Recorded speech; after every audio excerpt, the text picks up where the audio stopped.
Good afternoon, everyone. The Secretary General is currently near Geneva, Switzerland, where he's meeting with his special and personal representatives and envoys. Following these meetings, he will return to New York and has canceled his planned trip to Davos due to a bad cold. On Saturday, the Secretary General was in London, where he addressed a special commemoration of the 80th anniversary of the first meeting of the General Assembly. The event, organized by the UN Association of the UK, took place in Methodist Central Hall, the very place where the first meeting was held. In his remarks, he said that we must ensure full respect for international law and defend multilateralism and strengthen it for our times. Mr. Guterres pushed for reform of the UN system to reflect the world of 2026 and not 1946. He said, as global centers of power shift, we have the potential to build a future that is either more fair or more unstable. He added that it is manifestly in the interests of those who hold the most power to be on the front lines of reform. He warned that those trying to cling to privileges today risk paying the price tomorrow. As we move forward in a moment when the values of multilateralism are being chipped away, he said, it is up to us in our capacity as professionals, as voters, and as members of civil society to take a stand.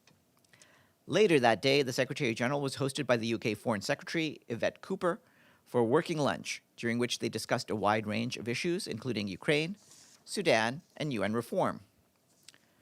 Turning to the Gaza Strip, the Office for the Coordination of Humanitarian Affairs says that the ceasefire agreement, which has crossed the 100-day mark, must hold so that more civilian lives can be saved. As we have been telling you, the scale-up of humanitarian work continues to be held back by restrictions and impediments, with recent harsh weather also setting back some of the progress. In a statement issued today, the World Food Programme warned of how fragile the situation remains, even as the agency reaches more than 1 million people every month through food parcels, bread bundles, hot meals, and school meals, making real progress in pushing back famine. WFP called for additional safe humanitarian corridors from Egypt and Jordan and along the Saladin Road inside Gaza to increase volumes and reduce insecurity. Yesterday, our colleagues from the World Health Organization, UNICEF, and the UN Relief and Works Agency launched the second round of a routine immunization catch-up campaign, together with our partners and in collaboration with the Ministry of Health. This round will run until next Thursday and aims to further protect children under 3 from vaccine-preventable diseases. The campaign is being delivered by 170 teams at nearly 130 health facilities, with 7 mobile teams deployed to hard-to-reach areas. A third and final round is planned for April 2026. Turning to the West Bank, OCHA says Israeli forces have placed an estimated 25,000 Palestinians under curfew in parts of the Israeli-controlled H2 area of Hebron City, as they launched a large-scale operation today. Initial reports point to a heavy deployment of military vehicles and snipers on rooftops, as well as the closure of 6 internal roads. As a result, 4 bakeries have been forced to suspend their operations, and 2 shops where about 4,000 people regularly obtain essential supplies through UN's issued vouchers remain closed. Education in more than a dozen schools has also been suspended, affecting thousands of students. OCHA adds that the area has been affected by a major electricity cut since the weekend, following damage to a local power station. With a curfew now in place, efforts are underway to allow technicians into the area to restore electricity. Steps are also being taken to facilitate emergency medical evacuations and for students to attend school online where possible. Meanwhile, families are confined to their homes, making it difficult for them to obtain food, medicine, and other essential supplies. From Syria, OCHA is telling us that we and our partners continue to provide humanitarian aid following recent clashes in Aleppo, Raqqa, Deir ez-Zor, and Al-Hasakeh governorates. In Deir ez-Zor city, public services have been suspended and key transport routes temporarily closed, cutting civilians off from education and healthcare. In Raqqa, damage to critical infrastructure has curtailed access between neighborhoods and disrupted the main water supply. People continue to flee the cities of Raqqa and Tabqa, as well as Thawra, towards Al-Hasakeh and Kamishli governorates. Hundreds of families remain unable to leave Tabqa and are sheltering in public facilities. Newly displaced families are facing harsh winter conditions, as well as acute shortages of food, shelter, tents, and heating fuel. We and our partners continue to respond where we have access and are providing trauma care, water, and hygiene support, as well as psychosocial support.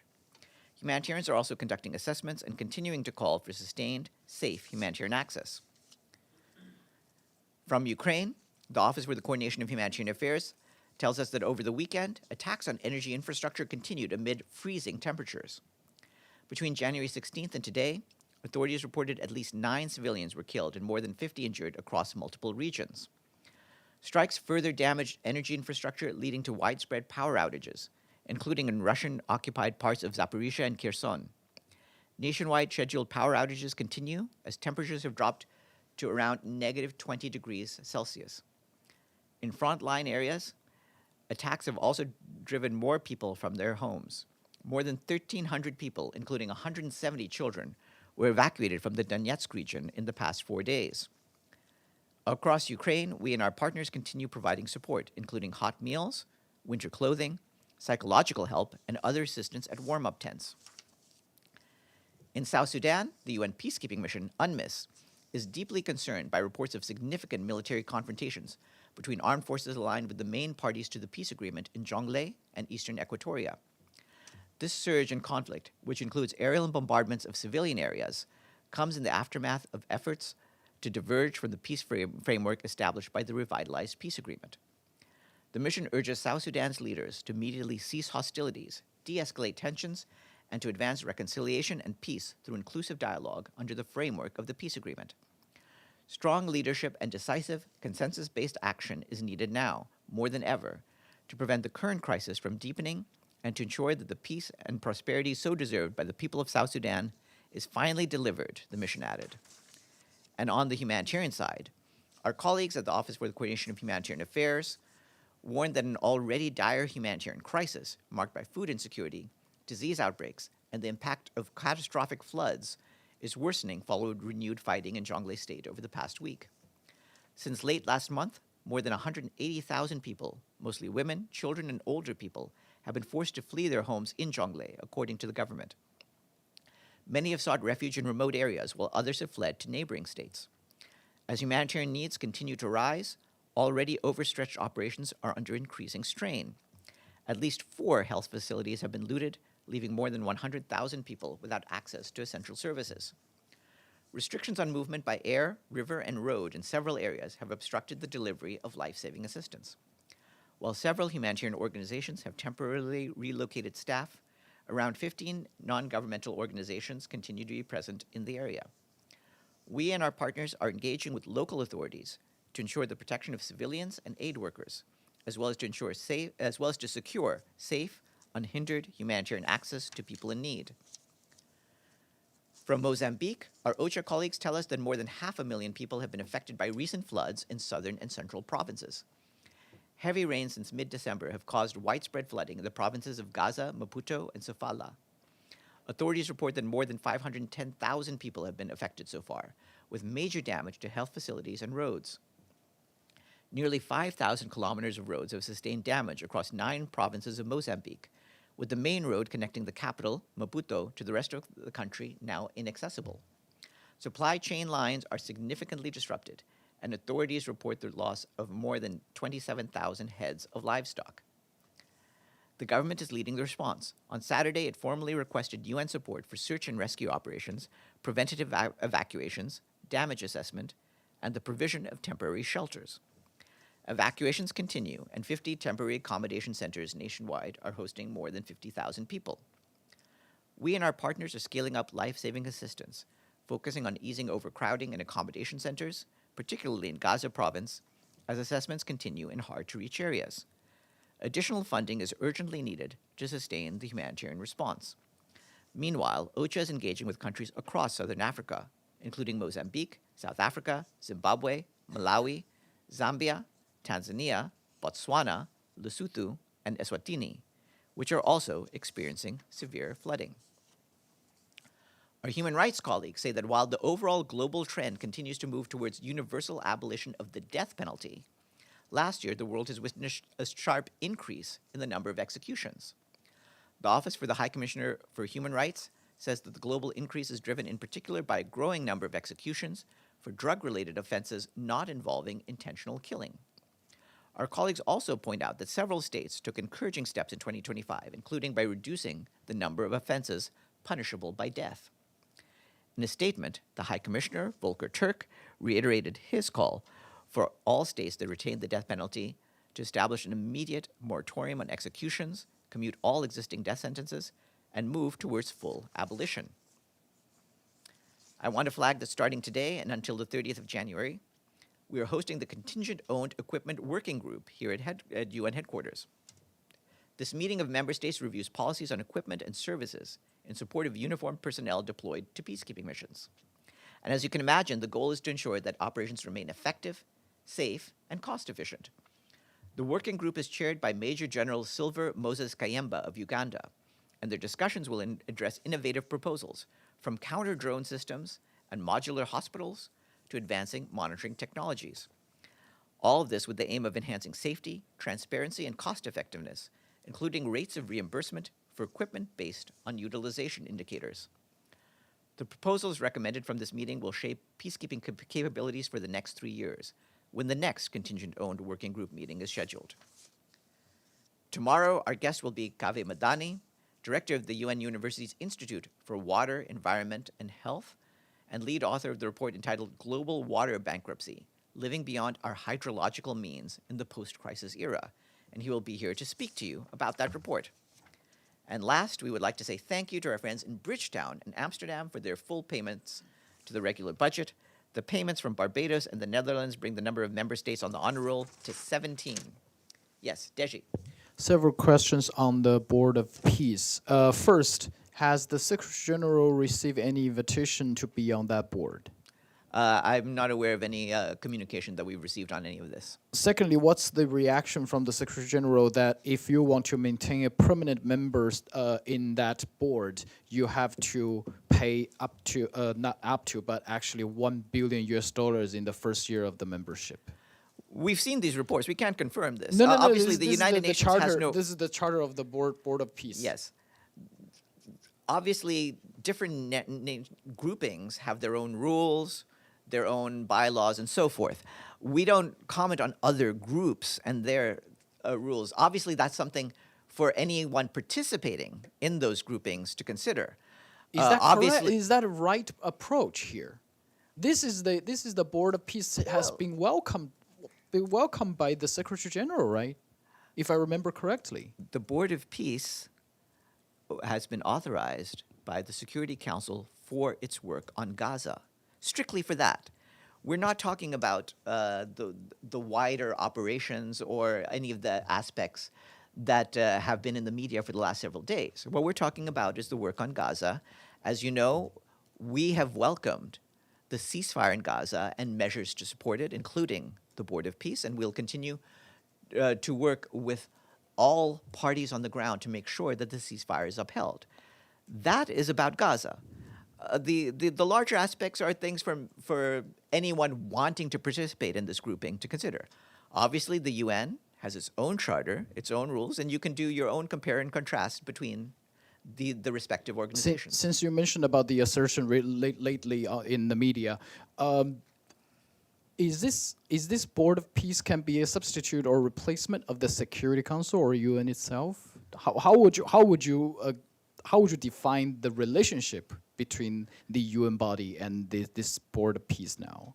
As you're well aware, the UN has coexisted alongside any number of organizations. There are regional organizations, sub-regional organizations, various defense alliances around the world. Some of them we have relationship agreements with, some of them we don't.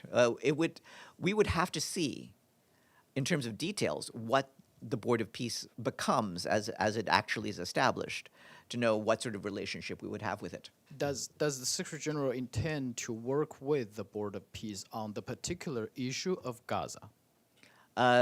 You've seen what the Security Council resolution has been, and obviously we work in line with that resolution. Yes, Pam and then Sudan. Thank you, Farhan. Since the Secretary General's speech in Davos, the speech on the 80th anniversary, talked about and his interview talked about and you mentioned it, the inefficiency of the Security Council. Is there a plan that he favors? I know it's up to the Security Council itself, but is there a plan that he feels would be more efficient in terms of membership in the Security Council? Has he stated any preference? Well, you've heard him state several times the need for greater inclusiveness of the Security Council. But there are a lot of council, plans out there, permanent members, non-voting. No, it's not the role of the Secretary General to advocate for one member state plan over another member state plan. Obviously, under the charter, the member states themselves have to agree on any amendments to the charter, which would include any changes in the composition of the Security Council. And excuse me, please, let me Sorry. continue.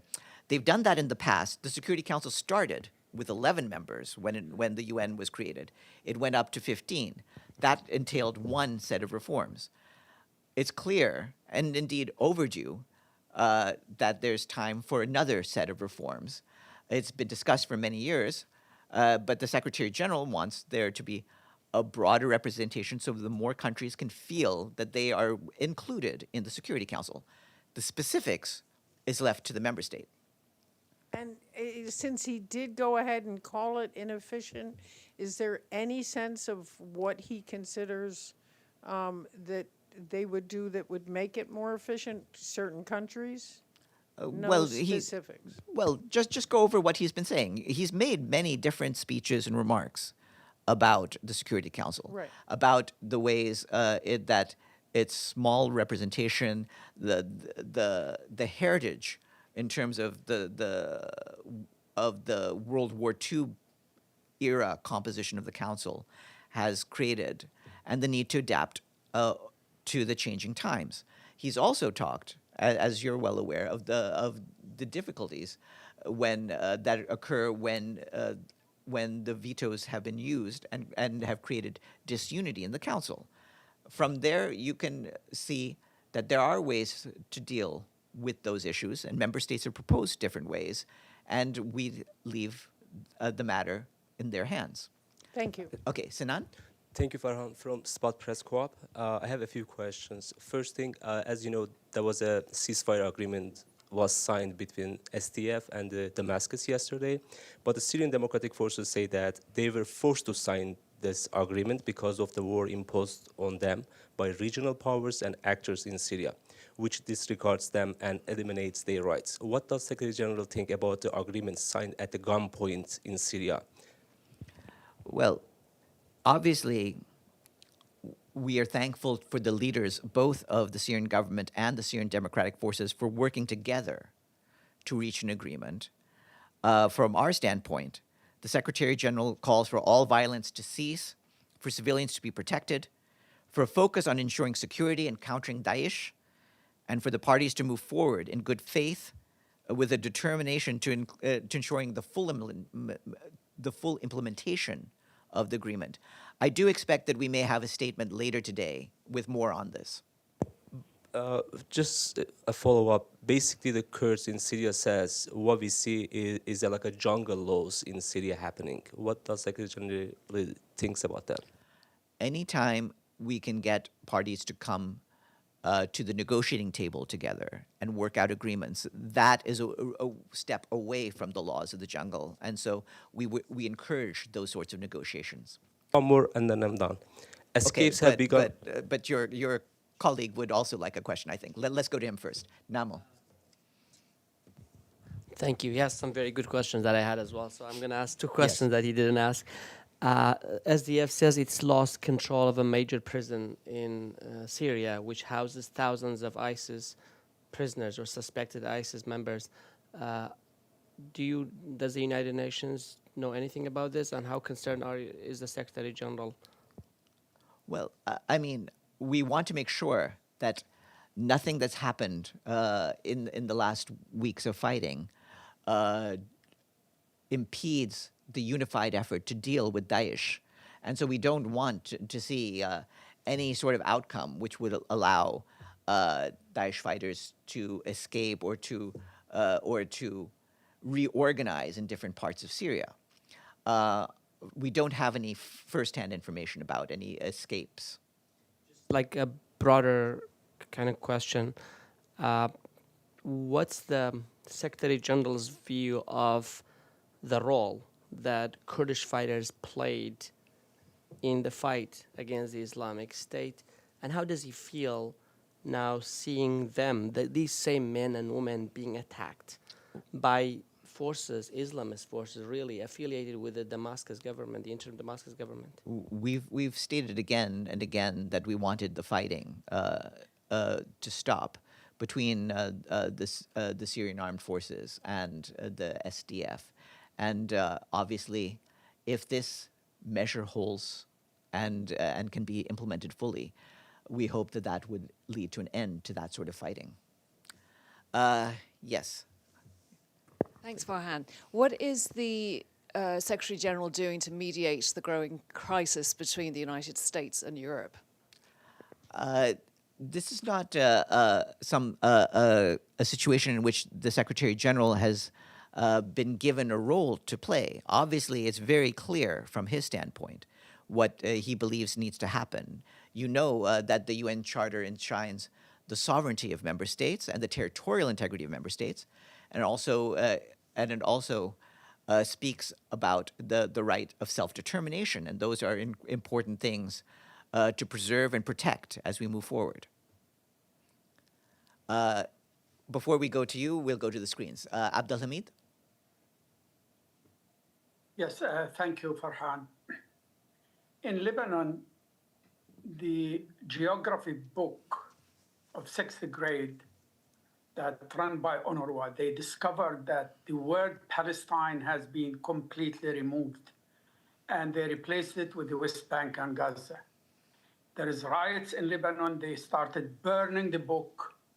How could that happen under the eyes of the Secretary General and let it go? And if not, why not? Why he didn't follow such a major development that attacks the Palestinian with their culture and history? These books are worked out by educators on the ground who work with the UN Relief and Works Agency. So that's really a question to ask for UNRWA on the ground, and they can provide you with some details about how they interact. But those are decisions being made by the educators and by the people who write those textbooks. Okay. My second question, Farhan, although your answer is not satisfactory because the SG has to say something about this development, I don't accept that UNRWA alone should give me the answer, but the SG himself. And the second is, every single day Israel attacks Lebanon, every single day. And it's becoming normal. Are the UN living with this development that it's okay if Israel attacks Lebanon the way they attack Gaza every single day? It's clearly not okay. We have mentioned repeatedly the violations of the Blue Line. We have urged the parties to adhere to the ceasefire agreement and respect the Blue Line, and we'll continue to monitor the situation, including through the special coordinator in Lebanon, as well as through our peacekeeping force, UNIFIL. Yes, Sinan, and then Linda. Thank you, Farhan. Some civilians since yesterday, they say they've been displaced fifth time since the war has started in Syria. What is Secretary General's message to civilians in Syria? Our message to them is we are working to alleviate the humanitarian conditions on the ground, and we are hoping that this ceasefire agreement, that this agreement will be respected, will be implemented, and that they can all return to their homes. Linda. Thank you, Farhan. Regarding the SG, I gather he's not feeling great at the moment. But are there any plans whatsoever for him to travel to Washington to perhaps try again to meet with top U.S. officials or Congress? Oh, he always visits Washington, D.C. Each year and meets with officials there, and we expect that to happen. I don't have an announcement to make at this point. Yes. Does the Secretary General have anything to say on the high-speed train crash in Spain? Our hearts go out to the families of those who have lost loved ones in this crash, and our thoughts and prayers go with to them and to the government and people of Spain. Have a good afternoon, everyone.